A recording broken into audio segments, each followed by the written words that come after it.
E aí, gente, Hackerman aqui. No vídeo de hoje a gente vai terminar a nossa primeira sequência de vídeos sobre a ficção científica que está se tornando realidade.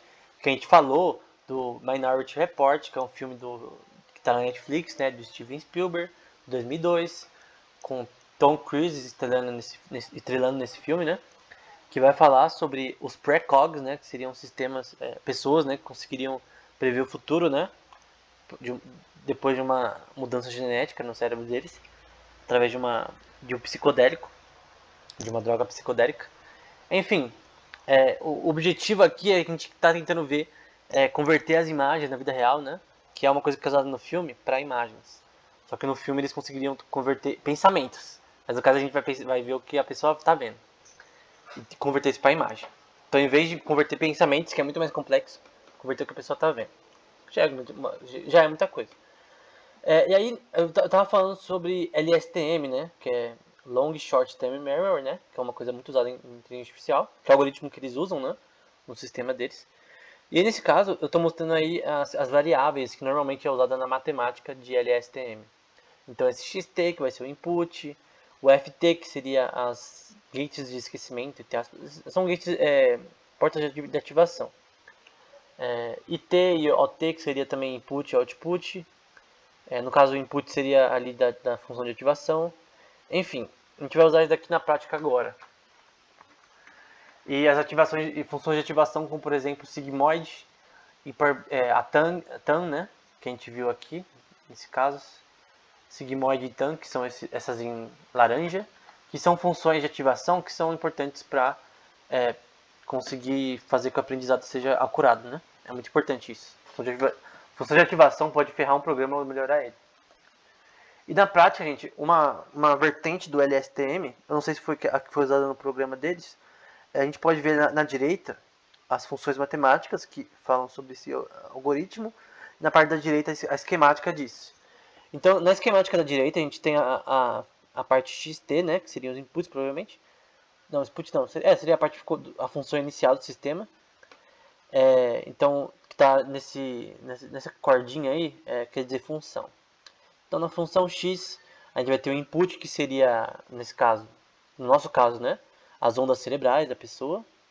Esse input iria para aquele CT ali no meio, né, que seria a célula do sistema que a gente vê aqui, né, o estado vetorial da célula, que seria, basicamente, imagina um gráfico que tem vários pontinhos.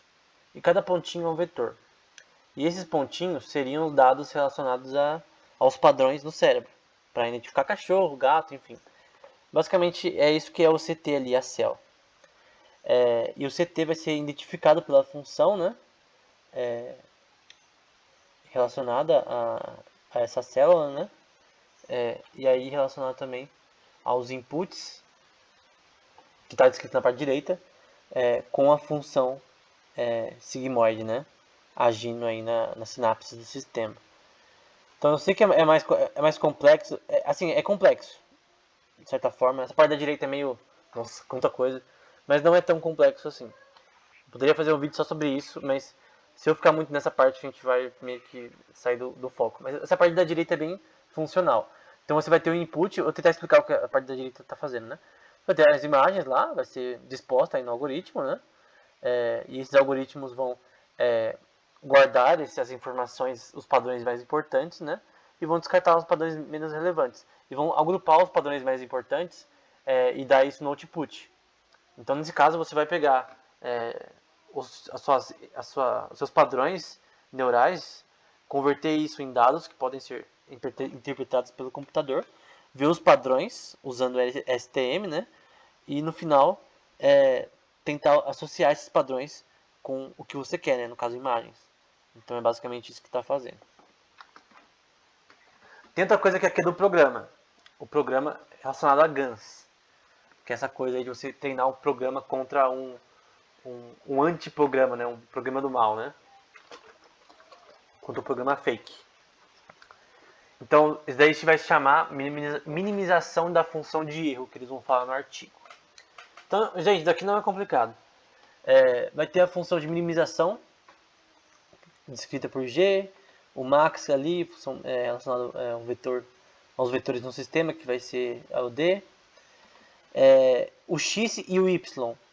O x é o input, que seriam, no nosso caso, seriam os dados em forma de ondas cerebrais. E o y, nessa equação aí, são o output, que seriam a saída, né? Que seria o que a gente quer fazer. Que no final a gente quer que esses inputs se tornem em imagens. Que sejam relacionados a imagens, né? Então pensa assim, que eu pego arroz e feijão. Você pode comer só arroz ou só feijão. Ou você pode juntar os dois, que é muito melhor. Então nesse caso, você teria que juntar os padrões em ondas cerebrais para os padrões em imagens. Ou para imagens. E tem outra parte ali também, na equação da parte de baixo, que essa parte aí, o G, tem a ver com a minimização ali, que vai agir, né, no Z e Y, né? E esse G que age em Z e Y vai basicamente ser relacionado ao mapeamento dos inputs randômicos no sistema. Então, você não tem os dados lá em formas de atividade neural? Essa função GZ vai ser relacionada, GZY, né, seria relacionada a mapear todas essas ondas randômicas, né, entre aspas, né, tentar fazer um padrão disso. Acho que é a melhor forma de eu... porque na verdade isso aqui é minimização de erro, né, então ele vai querer minimizar o erro dentro desses inputs, que seriam os padrões dos dados de atividade neural. Então você vai pegar essas atividades neurais e tentar minimizar o máximo possível esse erro usando essa função. Outra parte também é a parte de cima ali, né? Que é a parte do D, em vez de minimização, né? Da parte relacionada ao max, né? Ali. Talvez maximização relacionada ao erro, sei lá. Mas enfim, o DXY ali, que o X são os inputs e o Y são os outputs, seria a previsão do agrupamento dos dados em um campo vetorial. Então pensa em um gráfico, né, com várias bolinhas espalhadas, e você junta essas bolinhas em círculos. Então tem um círculo que está mais para a direita, outro mais para a esquerda, que são os dados do sistema. Algumas clusterings, né, alguns dados agrupados, eles são relacionados a imagens de gatos, outros de cachorros, outros de répteis, enfim. Basicamente tem a ver com essa questão de prever aonde os dados vão ser espaçados, né, dentro do sistema. E no fim, essa parte aqui eu não consegui fazer uma imagem decente, então eu tive que trazer a parte escrita, que é mais complexa, né? Aí vai ter que tentar vai falar da parte do max ali em cima, né? Vai tentar maximizar, né, a probabilidade de prever as categorias corretas, né? Por exemplo, conseguir associar um input de atividade neural a gatos e cachorros. De dados reais, né? De dados reais contra os dados falsos, que é relacionado ao GANs. Lembrando que o algoritmo GANs é relacionado a você treinar os dados bonzinhos contra os dados malzinhos, né? Os dados originais com os dados falsos. Que os originais seriam pdata x e os falsos seria pg de zy, que seria identificado aqui, né?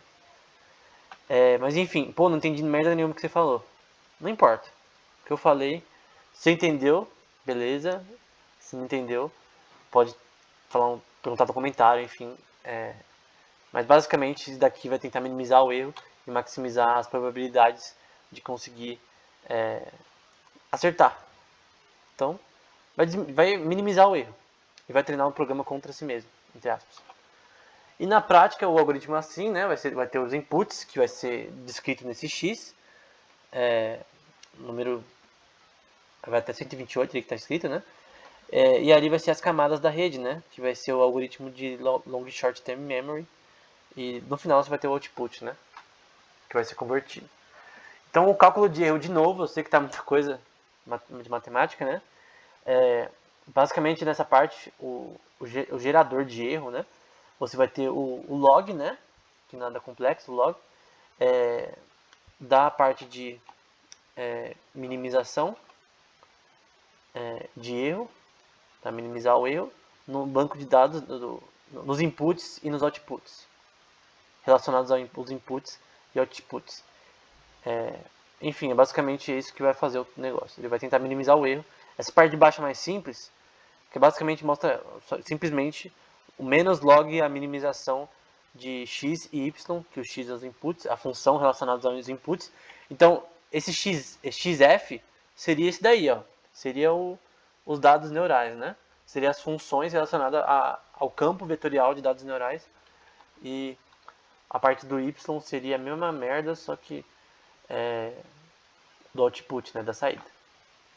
E finalmente, gente, o objetivo do vídeo chegou, que é o resultado. O resultado, eu não sei se, assim, esse resultado é só da coisa que a pessoa viu, tá? Não é pensamento. Então, não chegou no nível do filme, mas é bastante coisa. De repente, tem um artigo hoje que tem, assim, dados sobre pensamentos relacionados a isso. E talvez eu traga ele no próximo vídeo, não sei. Então, provavelmente eu vou trazer de outro filme, né? Porque ficar no mesmo filme pra sempre não adianta. Mas quem sabe eu trago um artigo que mostre algo relacionado a pensamento, se tiver, né? Tentar achar. Mas basicamente aí eles pegaram, né, os inputs, né, desses dados, né? Usaram uma coisa chamada CNN, né? Pelo que parece. Não, desculpa, é GANs mesmo. Usaram a GANs para treinar o sistema. E aí geraram ali uma imagem adversária contra uma imagem real para treinar o programa, para distinguir isso daí, né? Mas enfim. Esse é o objetivo do artigo, né? Nesse caso, no começo, eles converteram as imagens. Eles geraram, né, uma imagem para lutar, né, contra a imagem real, né? Então essa imagem aqui ela foi gerada através das ondas neurais das pessoas que foram pacientes nessa pesquisa. Então a imagem de cima, pelo que eu entendi do artigo, é a imagem gerada a partir da atividade neural das pessoas. Enfim, nesse artigo, eles conseguiram aí reconstruir. É o objetivo, né? Reconstruir imagens através dos sinais neurais, né? Então usaram Deep Learning aí, especificamente GANs, que é um sistema que treina contra si mesmo, né? Então as imagens geradas contra as reais. E aí no fim conseguiram aí reconstruir uma imagem do que a pessoa viu, tá? Não é de pensamento. Então o pensamento ainda é um mistério, como reproduzir isso. Porque é até difícil de realmente computar um pensamento. Porque nenhum neurocientista atual conhecido vai falar, não, a gente consegue entender como o pensamento funciona. É assim que funciona o pensamento. É assim que funciona a memória de longo termo e curto termo. É difícil. Não tem ninguém que responda essas perguntas com absoluta certeza. Mas esse é um caminho nessa questão. Então você já conseguiu o que a pessoa vê, o que a pessoa pensa, talvez não esteja tão longe. Depende, por exemplo, você consegue imaginar uma coisa na sua mente? Imaginar uma imagem? Tenta olhar para essa imagem e tentar depois imaginar na sua cabeça. Eu consigo. Eu acabei de ver a imagem, eu consigo imaginar na minha cabeça uma foto dessa imagem. Um vídeo dessa imagem, sei lá. Eu consigo lembrar de LOL, né? Daquela skin do Recarim do League of Legends. Enfim, eu consigo imaginar isso na minha cabeça. Então imagina você converter esses dados que estão sendo gerados na cabeça, né, para imagens. Então é basicamente isso. A gente vai trazer mais vídeos sobre a ficção se tornando realidade. Então, era isso, gente. Até o próximo. Embora a gente não tenha conseguido ver nada relacionado a pensamento. E com certeza nada a prever o futuro, obviamente. Então era isso, gente. Até mais.